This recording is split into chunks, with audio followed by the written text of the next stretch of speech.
Good morning students. तो 12th class के physics में अपन छठवां चैप्टर शुरू किया था, इलेक्ट्रिक सर्किट, विद्युत परिपथ। और हमने पिछली क्लास में किरचॉफ के नियमों की बात की थी और किरचॉफ के पहले नियम की बात करी थी। किरचॉफ का जो पहला नियम है उसको अपन प्रथम नियम मतलब फर्स्ट लॉ, या उसको संधि नियम मतलब नोड नियम, या उसको धारा नियम या करंट नियम बोलते हैं। ठीक है, ये नियम जो है वो चार्ज कंजर्वेशन, आवेश संरक्षण पर आधारित है। ये भी बात इंपॉर्टेंट आपको ध्यान रखनी है। इसके अलावा ये नियम बोलता है कि किसी भी नोड पर, किसी भी संधि पर सभी धाराओं का बीजगणितीय योग शून्य होता है। मतलब संधि का कुल चार्ज हमेशा कंजर्व रहता है, सुरक्षित रहता है। इसके अलावा इसको ऐसे भी लिखते हैं कि जितने भी आने वाली धाराएं हैं उनका बीजगणितीय योग जाने वाली धाराओं के बीजगणितीय योग के बराबर होता है। तो कई टाइप के इसमें क्वेश्चन भी होते हैं जो अपन करके देख लेते हैं। ठीक है, आज अपन किरचॉफ के सेकंड नियम की बात करेंगे। ठीक है, इसको किरचॉफ्स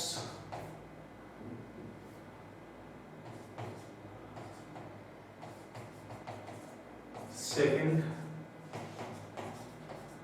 लॉ या इसको वोल्टेज लॉ या इसको लूप लॉ भी बोलते हैं।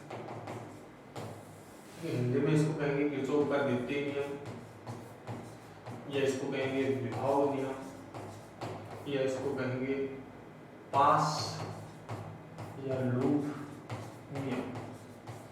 ये सारे इसके नाम हैं। ठीक है, किरचॉफ का विभव नियम, देखो विभव नियम क्योंकि ये वोल्टताओं के लिए लागू होता है, किसी लूप या पास में लागू होता है, इसलिए इसको लूप या पास नियम बोलते हैं। ये जो नियम है वो किस पर आधारित है? वो एनर्जी कंजर्वेशन पर आधारित है। कंजर्वेशन ऑफ एनर्जी पर यह आधारित है, ऊर्जा संरक्षण पर ये नियम आधारित है। तो ऊर्जा संरक्षण नियम क्या होता है कि किसी मतलब अपन ऊर्जा को ना उत्पन्न कर सकते हैं ना नष्ट कर सकते हैं। neither we can create energy or destroy energy। तो एनर्जी जो है वो केवल कन्वर्ट होती है एक फॉर्म से दूसरे फॉर्म में। तो यहाँ पर भी वही चीज है, इसीलिए इसमें इसको विभव के लिए अप्लाई किया गया क्योंकि वोल्टेज जो है, विभव जो है, पोटेंशियल जो है वो एक एनर्जी का एक फॉर्म है। ठीक है, तो ये देखो किस तरीके से लागू होता है। तो ये किसी बंद लूप या पास में लागू होगा। तो बंद लूप या पास जो है वो इसके लिए हमें एक बनाना पड़ेगा इसको समझने के लिए। तो ये एक मान लेते हैं E1 सेल है, R1 रेजिस्टेंस है, और फिर इस प्रकार से मान लो यहाँ पर एक R2 रेजिस्टेंस है इस शाखा इस ब्रांच के ऊपर। फिर यहाँ पर जो है मान लेते हैं इस तरीके से एक और सेल लगा हुआ है E2, और यहाँ एक और रेजिस्टेंस है R3। तो इसमें इसका नाम देते हैं P, Q, R, S, T, U। तो ये PQRST में एक सर्किट है, इलेक्ट्रिक सर्किट। इसमें लूप कौन कौन से मतलब कहाँ अप्लाई होगा? तो लूप में अप्लाई होगा क्योंकि इसमें लूप TSRU ये ऊपर वाला एक लूप है, नीचे वाला UPQR ये एक लूप है, इसके अलावा QSTPQ ये भी एक लूप है। यहाँ पर 3 लूप है जो लूप में लागू होगा। तो ये कोई भी इलेक्ट्रिक सर्किट होता है उसमें जो सेल होता है वो पोटेंशियल की फॉर्म में एनर्जी देता है, और जितने भी उसमें एलिमेंट लगे हैं जैसे कि रेजिस्टेंस है, कैपेसिटेंस है, इंडक्टर है, जितने भी उसमें अवयव लगे हैं वो उनके ऊपर उनमें जब करंट जाता है तो उनके ऊपर वोल्टेज ड्रॉप होता है। मतलब वो पोटेंशियल की फॉर्म में एनर्जी को खर्च करते हैं सामान। तो जितनी एनर्जी सेल देता है उतनी एनर्जी उसमें लगे सारे एलिमेंट खर्च करते हैं। तो इसका मतलब जितना EMF जो सेलों का है, ठीक है, जितना EMF जो सेलों का है वो ऐसे मान लो गिवन एनर्जी है, तो total EMF of algebraic sum of total EMF in any loop is equal to total voltage drop across all elements in the loop. जितने भी लूप में जितने भी अवयव लगे हुए हैं उन अवयव के ऊपर जितना वोल्टेज ड्रॉप होगा उसको अपन ऐसे IR से लिखेंगे। कैसे लिखेंगे कि जब I करंट किसी R में जाता है, जब I करंट किसी R में जाता है तो वोल्टेज ड्रॉप होता है वहां पर IR। तो ये एनर्जी कंज्यूम हो रही है और ये एनर्जी प्रोवाइड हो रही है, सेल दे रहा है। ईएमएफ के फॉर्म में। तो इस नियम को हम इस तरीके से भी कहते हैं कि किसी भी सेल में लगे सभी सेलों के विद्युत बार बलों का बीजगणितीय योग उस सेल में लगे सभी अवयवों पर विभव पत्रों के बीजगणितीय योग के बराबर होता है। यही विभव नियम या किरचॉफ का देते हैं। इसके अलावा इसको दूसरे फॉर्म में भी लिखते हैं, जैसे समस्त ईएमएफ और माइनस समस्त वोल्टेज ड्रॉप है, अगर ये करें तो ये कितना हो जाएगा, 0 हो जाएगा। तो हम इसको कहते हैं कि total change in voltage across A loop is always 0। किसी भी बंद लूप या पास में सभी विभव परिवर्तनों का बीजगणितीय योग कितना होता है, 0 होता है। इस तरीके से भी इस वोल्टेज नियम को अपन बोल सकते हैं। तो कहने के लिए बिल्कुल आसान है, जब इसको अप्लाई करते हैं तो थोड़ा सा साइन जो है, चिन्ह जो है, उनका अपन को ध्यान रखना पड़ता है। साइन या चिन्हों का ध्यान कैसे रखेंगे, तो देखो इस नियम को अप्लाई कैसे करते हैं, ठीक है। इस नियम को अप्लाई कैसे करते हैं, तो इसके लिए कुछ रूल आपको ध्यान रखने हैं। तो वो रूल कौन कौन से ध्यान रखने हैं वो मैं आपको बताता हूँ। देखो पहला रूल ये है कि आप कोई भी एक लूप, देखो सबसे पहला इसके लिए जरूरी है कि सबसे पहले आप केसीएल जो रूल है उसको अप्लाई करो। मतलब जो किरचॉफ का करंट लॉ है, किरचॉफ करंट लॉ, केसीएल का मतलब किरचॉफ करंट लॉ, और इसको अपन शॉर्ट में बोलेंगे केवीएल, किरचॉफ वोल्टेज लॉ। तो केसीएल किरचॉफ करंट लॉ जो है, धारा का नियम जो है, किरचॉफ का जो पहला नियम है, सबसे पहले आप उसको अप्लाई करो कि किस ब्रांच में कितनी धारा बह रही है, ठीक है। सबसे पहले वो अपन अप्लाई करेंगे। तो देखो यहाँ पर वो चीज अप्लाई करते हैं। तो पहले सेल से यहाँ से मान लो I1 करंट निकल गई, दूसरे सेल से यहाँ से I2 करंट निकल गई। सेल हमेशा सेल के पॉजिटिव टर्मिनल से हमेशा करंट निकलता है। तो I1 करंट यहाँ पर आया, ये I2 करंट यहाँ पर आया, दोनों यहाँ पर मिलकर कितना हो गया भाई, I1 प्लस I2। तो नोड संधि U पर संधि नियम अप्लाई हो रहा है, इनकमिंग करंट बराबर आउटगोइंग करंट, ठीक है। ये I1 I2 करंट यहाँ पर आएगा, तो यहाँ से इधर नीचे कौन सा करंट आ जाएगा, I2, और ऊपर कौन सा चला जाएगा, I1। इस तरीके से हर एक जंक्शन पर, हर एक संधि पर, हर एक नोड पर, नोड का दूसरा नाम ये जंक्शन, उस पर आपको सबसे पहले करंट लॉ को सेटिस्फाई करवाना है, मतलब सारे करंट आप उस पर ड्रॉ करना है। फिर दूसरा आपको क्या करना है, एक लूप का चुनाव करना है, चूज ए लूप, ठीक है। आपको एक लूप का चुनाव करना है कि किस लूप में आपको वोल्टेज नियम लगाना है। तो लूप का चुनाव आप कोई सा भी, जैसे यहाँ पर मैंने बताया कि 3 लूप हैं, तो 3 में से किसी भी लूप में आप चूज करके उसमें आप केवीएल अप्लाई कर सकते हो। उद्देश्य क्या है कि उस लूप में सभी जो चेंज इन वोल्टेज हैं उनका टोटल सम अपने को कितना करना है, 0 करना है। तो इससे एक EVIR में एक रिलेशन आएगा, इक्वेशन आएगी, और जितने लूप में आप इसको अप्लाई करोगे उतनी ही आपके पास इक्वेशन आती जाएगी, और इक्वेशन से आप अननोन वेरिएबल्स को सोल्व करके वैल्यू निकाल सकते हो। आपके पास 2 अननोन वेरिएबल है तो आपको 2 इक्वेशन चाहिए, आपके पास एक अननोन वेरिएबल है तो एक इक्वेशन से निकल सकता है, 3 अननोन वेरिएबल है तो आपको 3 इक्वेशन चाहिए उनकी वैल्यू निकालने के लिए। तो आप 3 लूप में वोल्टेज नियम लगाकर 3 इक्वेशन बना सकते हो।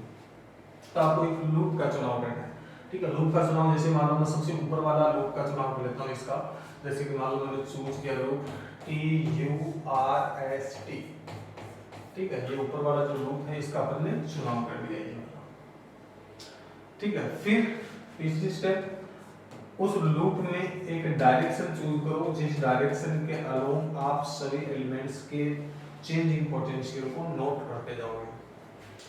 उस लूप में आप एक ऐसी दिशा का चुनाव करो जिस दिशा के अनुदिश आप सभी अवयवों के विभव परिवर्तनों को लिखते जाएंगे, ठीक है। कि किस ऑर्डर में आप इसके अवयव लेंगे, तो उस लूप में उसका डायरेक्शन का चुनाव करते हैं। जैसे मालूम है इस लूप में इस तरीके से घूमकर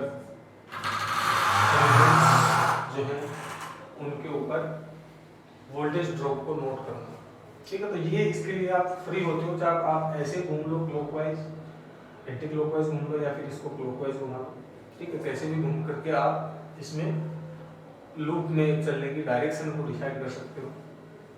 डायरेक्शन डिसाइड होगी तो फिर फोर्थ स्टेप क्या आएगी, फोर्थ स्टेप आएगी कि भाई अब आप जो है इसमें वोल्टेज जो है उनके साइन कैसे लेने हैं, क्योंकि जब अपन यहाँ पर लूप से एक पॉइंट से चलेंगे और घूम करके ऐसे घूम करके वापस यहाँ तक आ जाएंगे। तो जब चलेंगे तो रास्ते में जो जो एलिमेंट आएंगे, ठीक है, जो जो एलिमेंट आएंगे उनके वोल्टेज को लिखना है। सेल का वोल्टेज ईएमएफ के फॉर्म में हो सकता है या टर्मिनल वोल्टेज के फॉर्म में हो सकता है। तो उसका साइन प्लस लेना है या माइनस लेना है, उसका एक जो है रूल अपन देखेंगे। इसी तरीके से उसके बीच में अगर कोई रेजिस्टेंस आएगा तो उस रेजिस्टेंस के ऊपर जब करंट जाएगा तो उस पर वोल्टेज ड्रॉप होगा IR। तो वोल्टेज ड्रॉप IR का साइन कैसा होगा, पॉजिटिव नेगेटिव होगा। उसके लिए अपन को एक रूल ध्यान रखना है। तो वो दो रूल जो है छोटे छोटे वो आपको ध्यान रखने हैं। उससे वो रूल अगर आप ध्यान रखोगे तो आप इसमें कहीं भी गलती नहीं करोगे, आपके पास इक्वेशन एकदम सही बनेगी। सबसे ज्यादा गलती यहाँ पर प्लस माइनस की होती है इक्वेशन में। अगर आपने भी एक भी साइन गलत लगा दिया तो आपके आंसर गलत आ गए हैं, कोई फायदा नहीं है फिर केवीएल लगाने का कि जो चीज आप निकालना चाह रहे हो वो चीज गलत आएगी। तो साइन का बिल्कुल ध्यान रखना है। तो वो साइन देखो, जब आप ईएमएफ, जब आप सेल की बात करोगे तो सेल की बात करोगे कि सेल का ईएमएफ पॉजिटिव आएगा या नेगेटिव आएगा, तो उस केस में आप सेल के किस टर्मिनल से एंटर करते हो, ठीक है, सेल के किस टर्मिनल से एंटर करते हो। अगर नेगेटिव टर्मिनल से एंटर करते हो तो उसकी ईएमएफ को आप माइनस ही लिखोगे। अगर आप सेल के पॉजिटिव टर्मिनल से एंटर करते हो तो उसके ईएमएफ को आप प्लस ही लिखोगे, ठीक है। सेल के जिस टर्मिनल से एंटर करते हैं उस टर्मिनल का ही साइन आ जाएगा, ठीक है। पांचवा, जब आप किसी रेजिस्टेंस के ऊपर होते हो, किसी आर पर होते हो, तो उसका वोल्टेज ड्रॉप जो होगा IR, उसका साइन कैसा आएगा, पॉजिटिव आएगा या नेगेटिव आएगा। तो उसके लिए आपको दो डायरेक्शन ध्यान रखनी है। दो डायरेक्शन कौन सी, एक तो वो डायरेक्शन जो अपने यहाँ चूज की थी पॉइंट नंबर 2 में, और एक उसमें करंट की डायरेक्शन। करंट हम पहले बना चुके हैं क्योंकि केसीएल हम पहले अप्लाई कर चुके हैं। तो ये दो डायरेक्शन ध्यान रखनी है कि आप रेजिस्टेंस पर जब जा रहे हो तो एक तो उसमें जो करंट जा रहा है उसकी डायरेक्शन, और एक आप उसमें जो ये जो डायरेक्शन में चूज गए ये डायरेक्शन, ये दो डायरेक्शन उसमें ध्यान रखनी है। जब रेजिस्टेंस से आप गुजरो तो वहां पर उसका वोल्टेज ड्रॉप आएगा, पॉजिटिव आएगा या नेगेटिव आएगा, उसके लिए दोनों डायरेक्शनों का ध्यान रखना है। अगर दोनों डायरेक्शन सेम आ गई तो पॉजिटिव आएगा, अगर दोनों डायरेक्शन अपोजिट आ गई तो आपका नेगेटिव आएगा।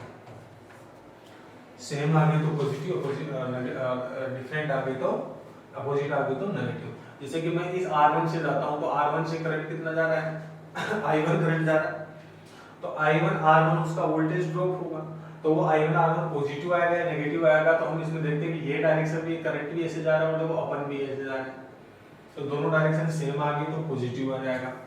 लेकिन देखो यहाँ पर भी चलो सेम है तो इन दोनों में तो पॉजिटिव आएगा। लेकिन मान लो जैसे इसमें अपन उल्टा चूज कर लेंगे, इस वाले में जैसे इसमें से करंट इधर जा रहा है, मान लो अपन इधर से जाएं तो इस R3 का जो वोल्टेज ड्रॉप होगा वो नेगेटिव आ जाएगा, ठीक है। तो वो तो आपके चूज करने की डायरेक्शन क्या है, कुछ R पर जो करंट आई है और आपके चलने की जो डायरेक्शन है दोनों सेम आ जाएंगे तो पॉजिटिव साइन ले लो। लेकिन कुछ रेजिस्टेंस ऐसे होंगे जिनमें डायरेक्शन अपोजिट आएंगे तो उनका साइन आप नेगेटिव ले लो। साइन किसका लेना है, उसके वोल्टेज ड्रॉप का लेना है IR, क्योंकि हमें टोटल चेंज इन वोल्टेज को एक तरफ लेना है और बराबर किसके करना है, 0 के करना है। तो उसके लिए ये 5 रूल आपको हमेशा ध्यान रखने पड़ेंगे। एक बार दोबारा देख लो केवीएल या वोल्टेज रूल क्या कहता है कि इन any loop of A circuit total change in potential across a loop is always 0.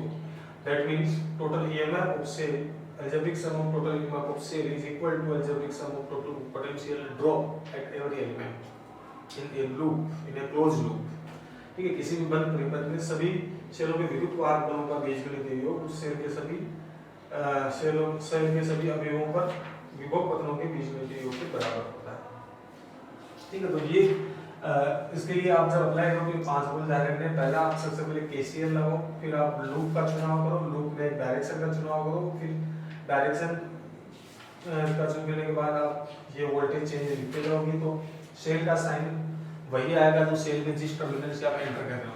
जैसे कि इस सेल के मैं माइनस से एंटर कर रहा हूं तो माइनस आ जाएगा, और मान लो इस सेल के मैं प्लस से एंटर कर रहा हूं तो प्लस इसका साइन आ जाएगा।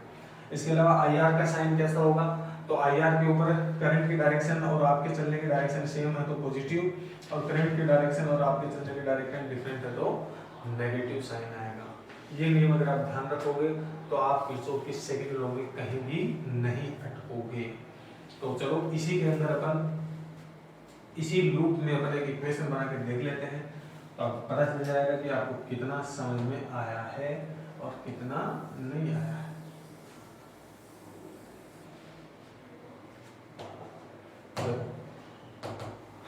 ठीक है, यूजिंग KVL इन लूप, कौन सा लूप अपन ले रहे हैं, TURST। तो इसमें इस लूप के ऊपर डायरेक्शन को यहाँ से चलते हैं, चलो S से, और अपन ऐसे घूम के वापस S पर आ जाएंगे। देखो S से अपन R में गए, R1 में अपन भी ऐसे जा रहे हैं, करंट भी ऐसे जा रहा है, तो I1 R1 पॉजिटिव आएगा। फिर आगे चले तो इस सेल के नेगेटिव टर्मिनल से एंटर कर रहे हैं, तो माइनस का E1। फिर यहाँ पर आ गए तो इस R2 में से करंट कितना जा रहा है, इस R2 में से करंट जा रहा है I1 प्लस I2, तो I1 प्लस I2 इंटू में I1 प्लस I2 इंटू में R2, ये इसका वोल्टेज ड्रॉप R2 का। अब ये पॉजिटिव आएगा कि नेगेटिव आएगा, तो अपने चलने की डायरेक्शन और करंट की डायरेक्शन सेम है, तो ये पॉजिटिव आएगा, ये ध्यान रखना।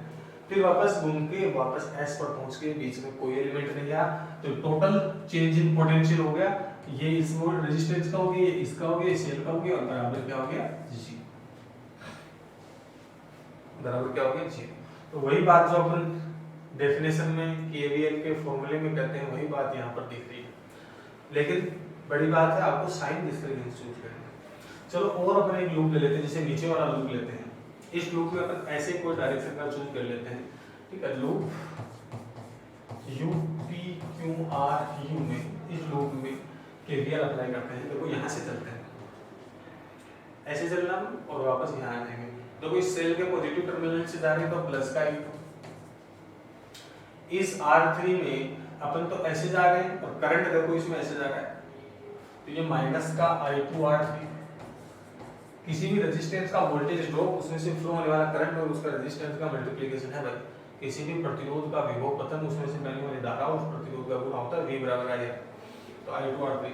फिर अपन आगे चले तो देखो इस R2 में से अपन तो ऐसे जा रहे हैं और करंट ऐसे जा रहा है, तो माइनस का साइन आएगा, तो I1 प्लस I2 करंट जा रहा है, किस में से जा रहा है, R2 में से जा रहा है, तो इसका वोल्टेज ड्रॉप ये हो जाएगा। उसका साइन माइनस कैसे आया, देखो यहाँ पर तो ये साइन प्लस आता है, माइनस क्यों आया, क्योंकि यहाँ पर अपन ऐसे चल रहे हैं कि इसमें से जो करंट जा रहा है वो तो ऐसे जा रहा है, अपन ऐसे जा रहे हैं, और यहाँ का लूप अपना कंप्लीट हो जाता है। तो इसको टोटल को अपन कितना कर देंगे, 0।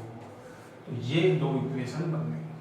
आप पूरा लूप चूज कर लो, पूरा लूप चूज करके भी अपन कर सकते हो। मैं करता हूँ लूप PQRSTUP, पूरा लूप चूज कर लेते। इसमें देखो यहाँ से इसमें भी अपन एक चलने की डायरेक्शन चूज कर लेते, ऐसे चल रहे हैं पूरे लूप, तो यहाँ से चलते हैं। देखो P से चले तो प्लस का I2, माइनस का I2 R3, प्लस का I1 R1, माइनस का E1, और वापस P पे आ गए बराबर से। ये पूरे लूप में अप्लाई है। अगर आप वो 5 रूल ध्यान रखोगे तो आप आराम से जो है इसके लिए कोई भी लूप चूज करके उसमें इक्वेशन बना सकते हो। और इक्वेशन बन जाएंगे तो आपके पास अननोन वेरिएबल कितने हैं, उतनी इक्वेशन बनाओ जितने अननोन वेरिएबल है, जितनी वैल्यू निकालनी है उतनी इक्वेशन बना लो, और उनको सोल्व करके फिर आप उनकी वैल्यू निकालना। अब इसमें से I1 I2 दो वैल्यू निकालनी हो तो I1 और I2 दो वैल्यू निकालने के लिए आपको दो इक्वेशन चाहिए। मान लो साथ में E1 और E2 में से भी एक पूछता है आपसे, तो 3 इक्वेशन चाहिए, तो 3 इक्वेशन बन सकती है। समझ गए बात? आपको अच्छी तरीके से समझ में आनी चाहिए ये वाली बात कि किसी भी लूप में KVL अप्लाई करने के लिए सबसे पहले KCL अप्लाई करो, फिर लूप का चुनाव करो, लूप में अपने चलने की दिशा का चुनाव करो, फिर सारे वोल्टेज ड्रॉप एक तरफ लिखने हैं, बराबर 0 लिखना है। वोल्टेज ड्रॉप में सेल का साइन प्लस आएगा यदि आप प्लस टर्मिनल से जा रहे हो, सेल का साइन नेगेटिव आएगा अगर आप नेगेटिव टर्मिनल से जा रहे हो। वो रेजिस्टेंस के ऊपर वोल्टेज ड्रॉप IR जो होगा वो प्लस कब आएगा, जब दो डायरेक्शन सेम होंगी, करंट की और आपकी चलने की। और IR का मल्टीप्लिकेशन नेगेटिव कब आएगा, जब ये डायरेक्शन अपोजिट होंगी, कौन कौन सी, आपके चलने की और करंट की। तो ये 4-5 चीजें आप ध्यान रखोगे तो आप KVL अप्लाई कर सकते हो। KCL और KVL बहुत इंपॉर्टेंट लॉ हैं जो इस तरीके के कॉम्प्लिकेटेड सर्किट को सॉल्व करने में काम आते हैं और आगे आपके हायर स्टडी में भी वो काम आएंगे। तो इन पर अभी से आप पकड़ बना लो, एग्जाम्पल वगैरह बुक में दे रखे उनको सॉल्व करो, कुछ एग्जाम्पल अपन भी करेंगे। चलो मिलते हैं अगली क्लास में। All the best, thank you.